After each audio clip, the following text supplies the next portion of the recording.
Hi, and welcome to your weekly tarot reading, starting Tuesday the 24th of October. I hope you've all had a great weekend and that you're doing well today. It's a pleasure to be reading for you again.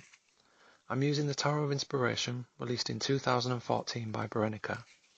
Let's try and get a feel for what's in store as we make our way through the week with this beautiful artwork. So looking at our cards today, we have the Six of Cups. Really beautiful card.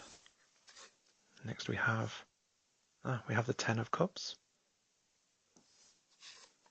And finally we have Death from the Major Arcana. So looking at the cards today as a general reading, we have the Six of Cups. And this card is asking us to tune into our inner child, to attempt to take on some of those childlike qualities. We're asked to lighten up and try be a little more carefree. Really to not be so much in our minds worrying, because this childlike state is not one of worry. It's one of trust. It's one of care and protection and innocence. So it's like when we were taken care of as children. It's our parents that were the ones that had to deal with all the bills and the food and all the daily stress. So we can take on this mindset. We can embody this carefree attitude and play with it to a degree. Worrying in most cases is wasted energy.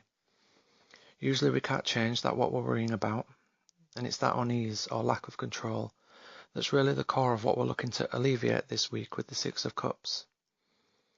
If you're like me, you may find yourself sometimes worrying unintentionally, like catching yourself in the act.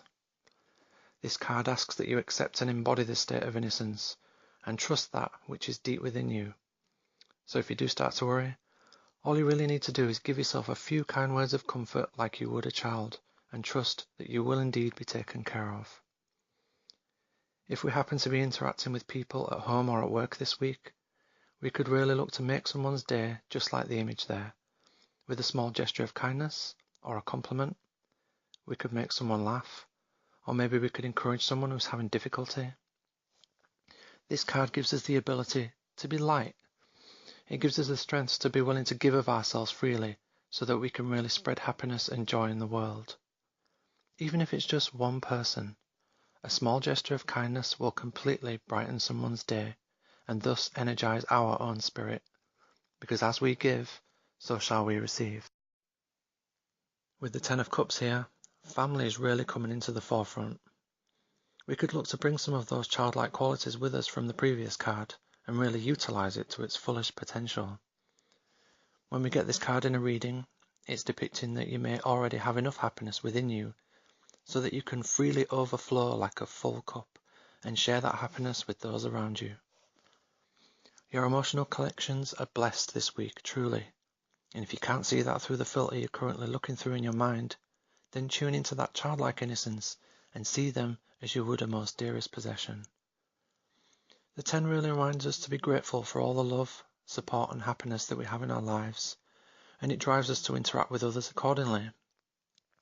The more love we're able to give this week, the more we shall receive. This is really a time to focus on all that we do have, rather than focusing purely on that which we don't or that we want. This gratitude, it's fertile ground for manifesting more of those very feelings of love and support and emotional fulfillment. For our mind is like a mirror reflecting back to us that which we project outward. Now we have Death from the Major Arcana. Following the theme of innocence and gratitude and kindness, Death here is promising a transformation or a regeneration. We are already in fertile ground energetically, you could say. We're in a cocoon, and it seems Death here is indicating that we're on the verge of becoming a butterfly. This card shows us what we need to get rid of, that which is no longer useful, that which doesn't resonate with our desires and our intentions. If we can look around us objectively and be honest, we may find we have things around us that distract us, that take up our time and energy, that literally eat our consciousness.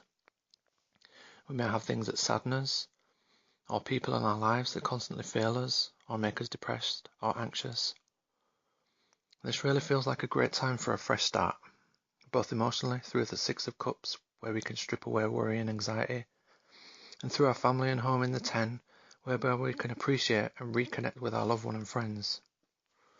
Death here promises that if we're willing to identify and release that stagnant energy or web of thoughts and emotions that has been draining us, then a brand new stream of consciousness will be released, bringing with it new energy, new ideas and opportunities.